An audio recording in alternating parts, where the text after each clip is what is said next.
உங்களுக்கு நிம்மதி உண்டாகுவதாக. தேவனுடைய இரக்கங்கள் அதிகமாவதாக. தேவன் என்ன சொல்றாங்கன்னா, 1 சாமுவேல் 25:6, உமக்கு சமாதானமும் உம்முடைய வீட்டுக்கு சமாதானமும் உமக்கு உண்டான எல்லாவற்றிற்கும் சமாதானமும் உண்டாவதாக. உங்களுக்கு இன்னைக்கு நல்லா நிம்மதி கிடைக்கும். ஒரு பிரச்சனை போனால் இன்னொன்று வந்து நிற்குதுங்க. ஒரு வியாதி போனால் இன்னொரு வியாதி வந்து நிற்குது.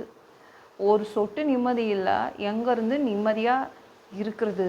ஆனால் இந்த வசனம் சொல்லுது, உங்களுக்கு நிம்மதி உண்டாகும், உங்களுடைய குடும்பத்துக்கு அப்படியே நிம்மதி உண்டாகும், தேவன் நிம்மதியை கொடுப்பாரு அப்படின்னு இந்த வசனம் சொல்லுது. ஏதோ கொஞ்சம் நிம்மதி இருந்துச்சு, அதுவும் போயிடுச்சு.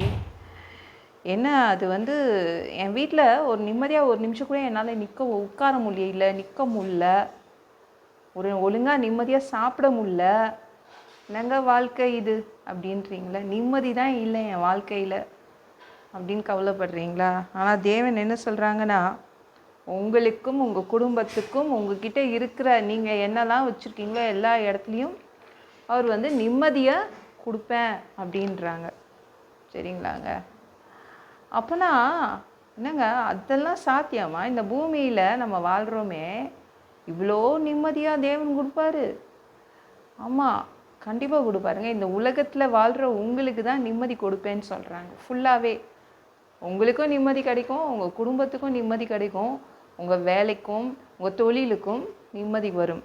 தேவன் அப்படி தாங்க சொல்கிறாரு. அவரால் நிம்மதியை கொண்டு வர முடியும். ஏங்க அடுத்த நாள் நினச்சி பார்த்தாலே நிம்மதி போயிடுதுங்க. இருக்கிற நிம்மதியே போயிடுது. அடுத்த நாள் ஐயோ இதெல்லாம் ஃபேஸ் பண்ண வேண்டியது இருக்கே, இதெல்லாம் எதிர்கொள்ள வேண்டி இருதே நினச்சாலே நிம்மதி போயிடுது. உங்களை யார் நினைக்க சொல்கிறது? ஒன்லி தேவனை மட்டும் நினைங்க, நிம்மதி வந்துடுங்க. ஏங்க பசங்களை நினச்சாலே அவ்வளோதான், அவங்களுக்கு ஒழுங்கான எதிர்காலத்தை அமைத்து தர முடியுமா அப்படின்னு அந்த ஒரு நிம்மதி போயிடுது. இல்லை, தேவனை மட்டும் நினையுங்க, ஃபுல்லாக நிம்மதி வந்துடும். அவ்வளோதான். தேவனை தான் உங்கள் நினைவில் வச்சுக்கணும். சரிங்களா? ஐயோ என் வேலையை நினச்சி பார்த்தா நிம்மதி போயிடுதுங்க, யார் எப்போ காலை வாரி விடுவாங்க அதுதான், அந்த பயம்தான் இருக்குது எனக்கு அப்படின்றீங்களா? அதை பற்றி நினைக்காதீங்கங்க. ஃபுல்லாக தேவனையே நினச்சிட்டே இருங்க. தேவன் எப்படியோ அவர் நிம்மதியை கொண்டு வந்துடுவாருங்க. நம்ம தேவனை நினைக்கணும், தேவன் நம்மளை நினைப்பார். அவர் என்றைக்கும் உங்களை மறக்க மாட்டார். அதனால் எல்லா இடத்துலையும் நிம்மதி வந்துடும். தொழிலா, ஐயோ அந்த தொழிலை நினச்சாலே எவன் யார் எப்போ என்னை ஏமாற்றுவாங்க தெரியலையே, என் தொழில் எப்பொழுது கீழே இறங்கும் தெரியலையே, பயம் வந்துடுது அப்படின்னு நினைக்கிறீங்களா? எல்லா இடத்திலையும் தேவன் அதை நினச்சி பார்த்துட்டே இருங்க. அப்படி பார்க்கும்போது அந்த கவலை நம்மளை விட்டு போயிடும்.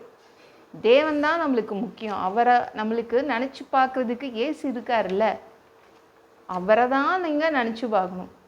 அவரை நினச்சி பார்க்க என்ன ஆகும்? நம்மளுக்கு நிம்மதி வந்துடும். வியாதியை நினச்சி பார்க்காதீங்க. சரிங்களா?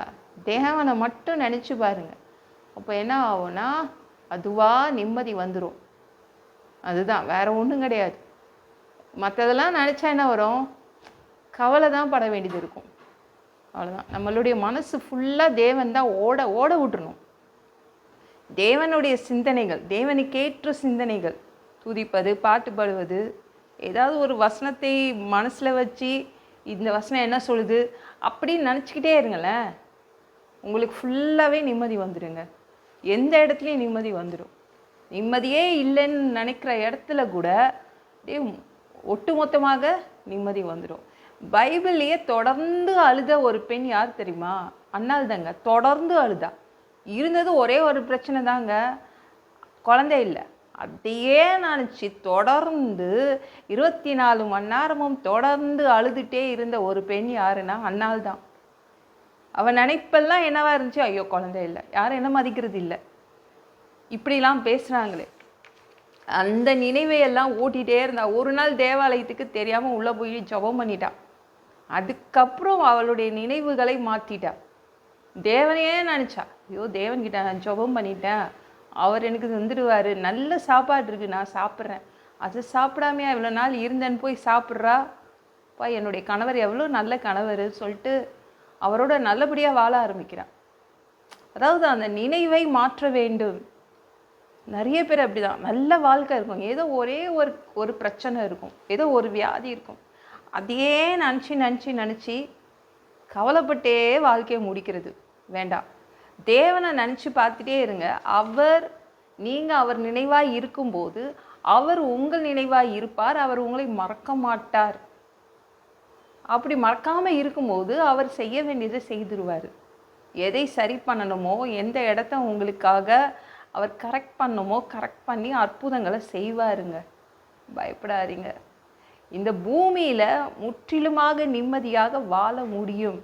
ஆனால் ஒன்று, நீங்கள் தேவனை தான் நினச்சி பார்க்கணும், இயேசுவையே நினச்சி பார்த்துட்ருக்கணும். அப்படி நினச்சி பார்த்துட்டே இருந்தால் அவ்வளோதான். இங்கேயே நம்மளுக்கு சொர்க்கம்தான், இங்கேயே நம்மளுக்கு பரலோகம்தான். சரிங்களா? இந்த வாழ்க்கையே அவ்வளோ இனிக்க ஆரம்பிச்சிடும். இந்த வீடியோ பிடிச்சிருந்துச்சுன்னா மற்றவங்களுக்கும் ஷேர் பண்ண மறக்காதீங்க. கர்த்தர் தாமே உங்களை ஆசீர்வதிப்பாராக. ஜெபம் பண்ணலாமா? அன்பு பிதாவே, உங்கள் பிள்ளைங்க உங்கள் பாதத்தில் வந்திருக்காங்க. இனிமேல் உங்கள் பிள்ளைங்க உங்களையே நினச்சிட்டு இருப்பாங்க. பிரச்சனையே நினைக்க மாட்டாங்க, வியாதியை நினைக்க மாட்டாங்க, அவங்க எதிர்காலத்தை குறித்து நினச்சி கவலைப்பட மாட்டாங்க.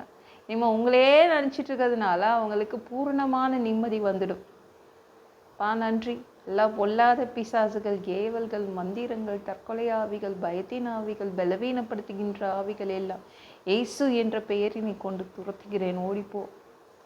உங்கள் பிள்ளைங்களை இரத்த கோட்டிக்குள் மறைச்சிக்கோங்க. பரிசுத்த ஆவியால் நிரப்புங்க. ஞான ஸ்நானம் எடுக்கணும். ரட்சிப்பீராக. இயேசுவின் காயப்பட்ட தழும்புகளால் எல்லா வியாதிகளும், எல்லா பலவீனங்களும், கேன்சர் போன்ற வியாதிகளும், பரம்பரை வியாதிகளும் சரியாகுவதாக. ஒரு மனிதனாக பிறந்தா ஜீவ புஸ்தகத்தில் பேர் இருக்கணும். அப்படி இல்லைன்னா அந்த மனுஷனை பிடிச்சி நீங்கள் நரகத்தில் தள்ளிடுவீங்க. தீ எரிகிற இடத்துல எப்படி போய் வாழ்கிறது? நாங்கள் பரலோகத்துக்கு வரதுக்கு தான் ஆசைப்படுறோம். அடித்து உதச்சி திருத்தி எங்களை பரலோகத்துக்கே அனுப்பிடுங்க. கழுவப்படாத பாவங்கள் எங்ககிட்ட இருந்துச்சுன்னா உங்கள் திரு ரத்தத்தை கொண்டு கழுவி எங்களை பரலோகத்துக்கே அனுப்பிடுங்க. எந்த ஒரு இமைப்பொழுது நீங்கள் வருவீங்க, நீ இயேசுவை வணங்கி காத்துட்ருக்கோம். பரிசுத்தமாக வாழ்ந்து காத்துட்ருக்கோம். அந்த ஒரு இமைப்பொழுதில் உங்களுக்கு ஒப்பான உடம்பு எங்களுக்கு கொடுக்கப்படும். அதை பெற்றுக்கொண்டு மதியவானத்தில் உங்களை சந்திக்க வருவோம். அப்பா, அந்த வாய்ப்பை நாங்கள் இழந்துடக்கூடாதுப்பா. ஒரு மனுஷனால் பரிசுத்தமாக வாழ்றது கூடாத விஷயம். அதற்கும் உங்கள் உதவி கேட்டு வந்து நிற்கிறோம் அப்பா. 7 வருடம் அந்த கிறிஸ்து ஆட்சியில் விட்டுட்டு போயிடாதீங்க. பிசாசு நடத்தும் ஆட்சியில் விட்டுட்டு போயிடாதீங்க. 1000 வருடம் இந்த பூமியை ஆட்சி செய்வதற்காக வருவீங்க. அந்த பொற்காலத்தை பார்க்க ஆசைப்படுறோம். எல்லாவற்றையும் ஒப்பு கொடுக்குறேன். இயேசு மூலம் ஜெபம் கேளும் பிதாவே. ஆமென். நாளைக்கு பார்க்கலாம்.